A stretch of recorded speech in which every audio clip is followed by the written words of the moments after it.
यदि आप अभी तक मेरे चैनल को सब्सक्राइब नहीं किया है तो तुरंत सब्सक्राइब कर ले ताकि आने वाली वीडियो का नोटिफिकेशन सबसे पहले आपको मिले। भगवान की भक्ति और आशीर्वाद के लिए किसी विशेष जाति, वर्ण, लिंग या व्यवसाय का होना जरूरी नहीं होता, बल्कि उनके प्रति सच्ची श्रद्धा एवं समर्पण चाहिए, जैसा कि नगरवधू महानंदा की कथा से मालूम पड़ता है। शिव पुराण के शत्रुद्र संहिता के अध्याय 26 के अनुसार नंदीग्राम नामक स्थान पर महानंदा नाम की एक प्रसिद्ध वेश्या रहती थी।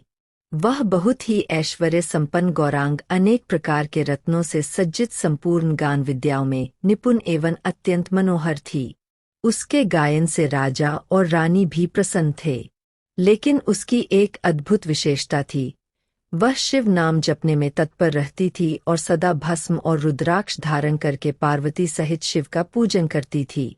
वह नित्य शिव पूजन के उपरांत जगदीश्वर की सेवा कर शिव का यश गान करती हुई परम भक्ति के साथ नृत्य करती थी। महानंदा ने एक बंदर और एक मुर्गे को रुद्राक्ष से शोभित करके हाथ के ताल से गीतों के साथ नचाती थी।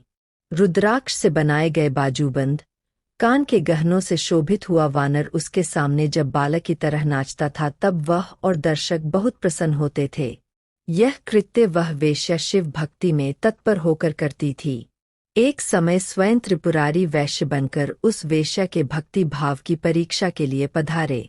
त्रिपुंड से शोभायमान माथे वाले, रुद्राक्ष के आभूषण वाले, शिव नाम जपने में आसक्त, जटाधारी, भस्म भूषित, हाथ में सुंदर कंकन पहने एवं बड़े रत्नों से शोभायमान उस वैश्य को आया हुआ देखकर उस सुंदरी वेश्या ने आदर सहित अपने यहाँ बैठाया।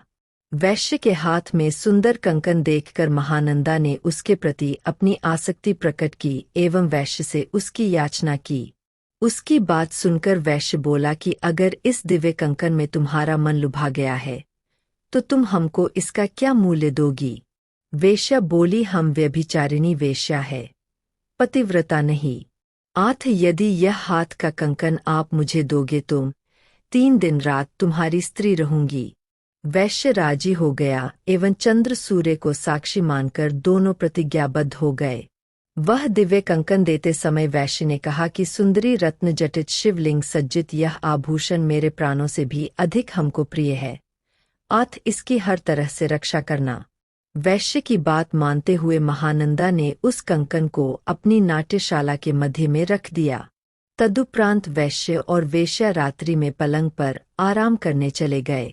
रात्रि के समय अचानक वेश्या के घर में भीषण आग लग गई। वेश्या ने अपने पालतू बंदर और मुर्गे को खोल दिया, जिससे वो बच गए, लेकिन वह दिव्य कंकन जल गया तथा खंड खंड हो गया। इससे वह वैश्य एवं वेश्या दोनों बहुत दुखी हुए। छद्म वेशधारी शिव ने महानंदा के वचन के प्रति प्रतिबद्धता की परीक्षा के लिए कौतुक किया। उन्होंने कहा कि वह दिव्य कंकन मेरे लिए प्राणों से भी प्यारा था और मैं उसके बिना जीवित नहीं रह सकता। आठ, तुम मेरे लिए चिता की व्यवस्था करो, अग्नि में प्रवेश करूंगा। महानंदा ने तदनुसार चिता की व्यवस्था की। चिता जला दी गई और वैश्यपति उसमें प्रवेश करने लगे। उसी समय वेश्या अत्यंत दुखी हुई। उसने सोचा, मैंने इस वैश्य से रत्न कंकन लेकर सत्य वचन कहा और 3 दिन इस वैश्य की पत्नी हुई। मेरे इस कर्म से यह शिव व्रतधारी मरा है, इस कारण मैं भी इस वैश्य के साथ अग्नि में प्रवेश करूंगी।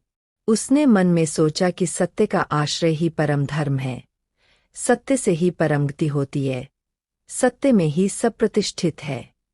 ऐसा सोचकर वह वेश्या अपने रिश्तेदारों द्वारा रोके जाने पर भी अग्नि में प्रवेश करने लगी। उसने अपना सर्वस्व मुख्य ब्राह्मणों को दान कर सदाशिव का ध्यान कर उस अग्नि की 3 बार परिक्रमा करके उसमें प्रवेश करने लगी।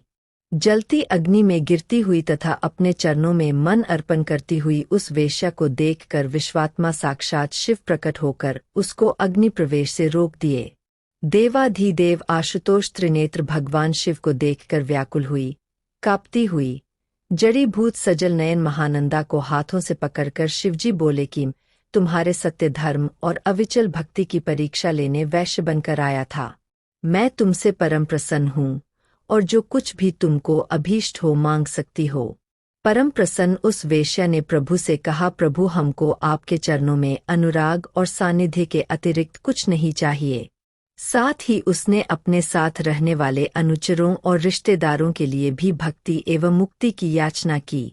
इस कथा से स्पष्ट है कि सनातन धर्म में प्रभु की भक्ति, मुक्ति एवं सानिध्य प्राप्ति के लिए उच्च कुल, विशद ज्ञान और पांडित्य तथा कर्मकांड की आवश्यकता नहीं है। श्रद्धा, समर्पण एवं अविचल अनुराग द्वारा प्रभु की कृपा प्राप्त की जा सकती है।